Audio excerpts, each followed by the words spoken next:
JEE main ఫలితాల్లో ముగ్గురు తెలంగాణ విద్యార్థులతో 100% తో తెలంగాణ ఫస్ట్ నారాయణదే.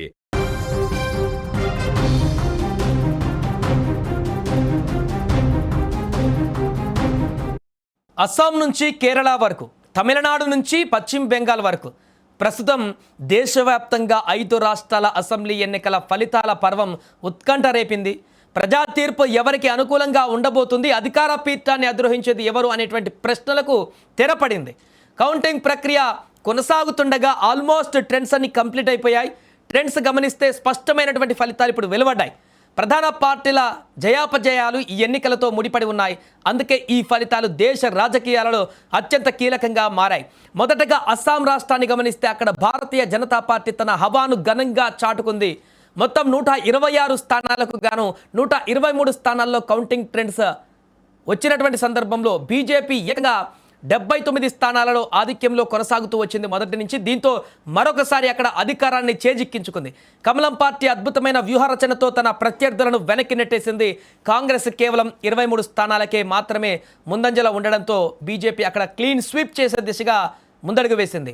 అస్సాం ప్రజలు బీజేపీ పాలనపై మరొకసారి నమ్మకాన్ని ఉంచారు. ఇక బోలాండ్ పీపుల్స్ ఫ్రంట్, అస్సాం గణ పరిషత్ వంటి పార్టీలు నామమాత్రపు స్థానాలలో మాత్రమే ఉన్నాయి. బీజేపీ అజేయమైన ప్రస్థానం ఇక్కడ స్పష్టంగా కనిపిస్తోంది.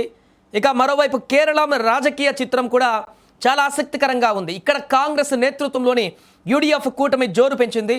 ముఖ్యంగా కాంగ్రెస్ పార్టీ 56 స్థానాల్లో ఆధిక్యతను ప్రదర్శిస్తూ తన సత్తా చాటుతుంది. అక్కడ సిపిఐ 29 స్థానాల్లో ఉంటే ముస్లిం లీగ్ 23 స్థానాలలో ముందంజలో ఉంది.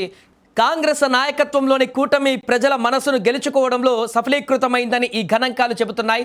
కేరళం ఓటర్లు మార్పు కోరుకుంటున్నారా అనే సంకేతాలు ఇక్కడ లీడ్స్ను బట్టి చాలా స్పష్టంగా కనిపించింది. వరుసగా రెండవసారి అధికారాన్ని నిలబెట్టుకోవాలని చూస్తున్న ఎల్డీఎఫ్కు కాంగ్రెస్ గట్టి పోటీనిచ్చి అక్కడ అధికారాన్ని చేపట్టేటువంటి విధంగా ముందుకు వెళ్ళింది.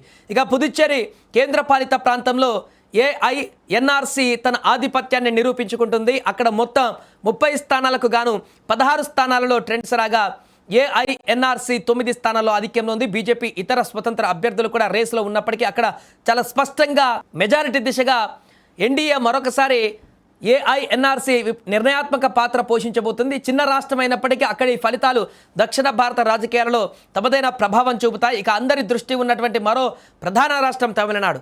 ఇక్కడ రాజకీయ సమీకరణాలు అనూహ్యంగా మారాయి.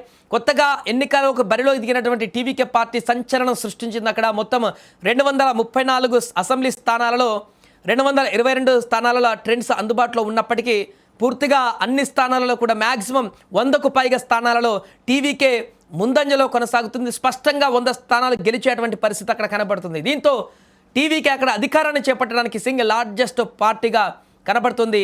ఏడీఎంకే 64 స్థానాలు, డిఎంకే 42 స్థానాలు మాత్రమే ఆధిక్యం కనిపిస్తున్నాయి. తమిళ ప్రజలు పాత పార్టీల కంటే కొత్త నాయకత్వం వైపు మొగ్గు చూపుతున్నట్లు ఈ ట్రెండ్స్ చెబుతున్నాయి. టీవీకే పార్టీ చూపించిన దూకుడు తమిళనాడు రాజకీయ చరిత్రలో ఒక కొత్త అధ్యాయానికి నాంది పలుకుతోంది.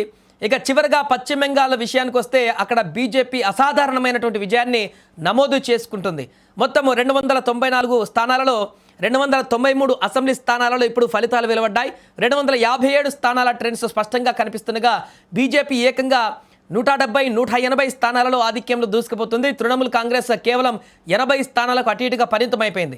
బెంగాల్ గడ్డపైన కమలం జెండా రెపరెపలాడుతుంది. ఇప్పుడు ప్రధాని మోదీ, అమిత్ షాల నాయకత్వంలో బీజేపీ చేసిన కృషికి ఈ ఫలితాలే నిదర్శనంగా మారాయి.